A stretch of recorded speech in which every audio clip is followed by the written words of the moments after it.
सूर्योदय न्यूज में आप सभी का स्वागत है।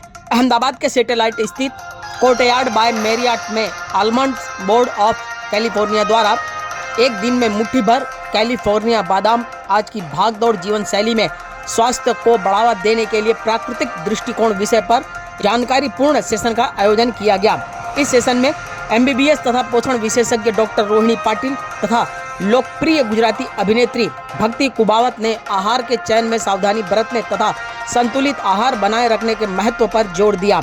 उन्होंने बताया कि कैसे सुबह के समय प्रतिदिन बादाम खाने से डायबिटीज, थायराइड सहित कई बीमारियों से शरीर को बचाया जा सकता है। इस सेशन का संचालन RJ मेघा द्वारा किया गया। सेशन में उपस्थित मीडिया बंधुओं के साथ उन्होंने कई अहम मुद्दों पर चर्चा की।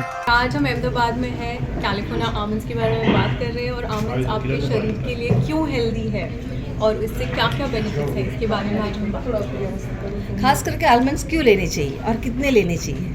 आपको मुट्ठी भर आमंड लेने हैं रोज सुबह। इससे आपको मैग्नीशियम मिलेगा, जिंक मिलेगा, प्रोटीन मिलेगा, फाइबर मिलेगा। तो पूरा दिन आपके शरीर की जो न्यूट्रिशन की रिक्वायरमेंट्स होती है उसका आमंड सुबह सुबह ख्याल रखता है। तो आपका शरीर तंदुरुस्त रहता है और आपकी एनर्जी लेवल्स भी सुबह सुबह अच्छे रहते हैं। अभी यंगस्टर्स और बच्चे लोग फास्ट फूड में और वो सब खाने लगे, तो what advice you want to give?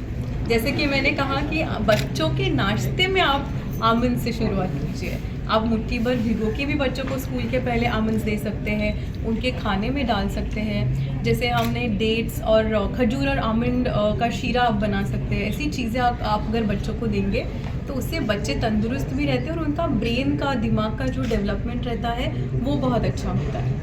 Thyroid और डायबिटीज में ये किस तरह से असर करता है? जी, थायराइड और डायबिटीज़ में अभी थायराइड के फंक्शनिंग के लिए जिंक नाम के कंपाउंड का ज़रूरत रहता है, तो वो आमंड से नेचुरली मिल जाता है, तो थायराइड फंक्शनिंग अच्छा होता है। और डायबिटीज़ के लिए आपका ब्लड शुगर लेवल सबसे ज़्यादा इंपॉर्टेंट होता है और आमंड्स सबसे बेहतर आपके ब्लड शुगर लेवल को पूरा दिन मेंटेन रखता है। So it is excellent for diabetes. Almonds में कौन सी क्वालिटी अच्छी रहती है, क्या खाना चाहिए? मेरी फेवरेट जो क्वालिटी है आमंड्स की, वो उनमें ओमेगा फैटी एसिड्स रहते हैं जो आपके शरीर के एंटी एजिंग के लिए बहुत ज़रूरी है। આજે હું એક બ્યુટિફુલ કોઝ માટે અહીંયા આવી છું। આપણા જે હેલ્થ રિલેટેડ ક્વેશ્ચન્સ છે એના જવાબ આપવા માટે આવી છું। આલમંડ્સ કેમ જરૂરી છે અને ભક્તિનું ડાયટ શું છે? આમંડ્સ એટલે જરૂરી છે because I think specially because હું વેજીટેરિયન છું, એટલે વેજીટેરિયન માટે બહુ ઓછા ઓપ્શન્સ છે જ્યાં આપણને રાઇટ કાઇન્ડ ઓફ પ્રોટીન મળે, રાઇટ ફેટ મળે। જેમ ડૉક્ટરે કીધું છે ઓમેગા 3, તો આ બધા જ ન્યુટ્રિયન્ટ્સ આપણા બોડી માટે બહુ જ જરૂરી છે। સરસ બોડી સ્ટ્રક્ચર માટે કહો કે સરસ દેખાવું હોય કે સારી હેલ્થ કરવી હોય, આ બધાની પાછળ એક જ વસ્તુ છે ને એ છે રાઇટ ફૂડ અને રાઇટ ડાયટ। મારું ડાયટ સાચું કહું તો I am not somebody who just eats plants or who just eats proteins.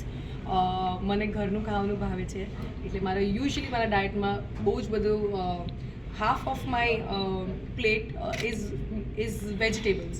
એટલે અલગ અલગ શાક હું ખાઉં છું, રોટી અવોઇડ કરું છું। એટલે રોટીના બિહાફમાં આઈ થિંક હું જુવારનો રોટલો કે બાજરીનો રોટલો ખાઉં છું। એન્ડ હેન્ડફુલ ઓફ કેલિફોર્નિયા આમંડ્સ બિકોઝ એ મને નાનપણથી જ આદત છે। એટલે મને હજી યાદ છે જ્યારે નહોતા ભાવતા ત્યારે મમ્મી મીઠામાં શેકીને આપતી। But now that I love it, every night એક હેન્ડફુલ ઓફ આમંડ હું પાણીમાં ભીગોઉં છું અને સવારના ખાઉં છું। એટલે even that is something which has actually given me great stamina અને હું ઘણા વર્ષોથી ટચવુડ બીમાર નથી પડી। એટલે મને આઈ થિંક મારો choices of food is something which I am very very strict on. અને મારા ડેડ પણ ડૉક્ટર છે, એટલે નાનપણથી એક સારું ફૂડ ખાવાની હેબિટ છે। And that is the reason why I think 13-14 વર્ષ થઈ ગયા છે, તમે મને હજી પણ જોઈ રહ્યા છો। યંગ ગર્લ્સ માટે શું મેસેજ છે અને સ્ટ્રેસફુલ લાઈફ માટે શું જરૂરી છે? યંગ ગર્લ્સને હું એ મેસેજ આપીશ કે પાણીપુરી ખાજો। I am not saying don't eat, but મહિનામાં 1-2 વાર junk food is fine. I understand આપણા બધાની જ લાઈફ બહુ જ ડિફિકલ્ટ થઈ ગઈ છે, પણ એમાં પોતાના માટે સમય આપો, પોતાના શરીર માટે, પોતાના મેન્ટલ હેલ્થ માટે।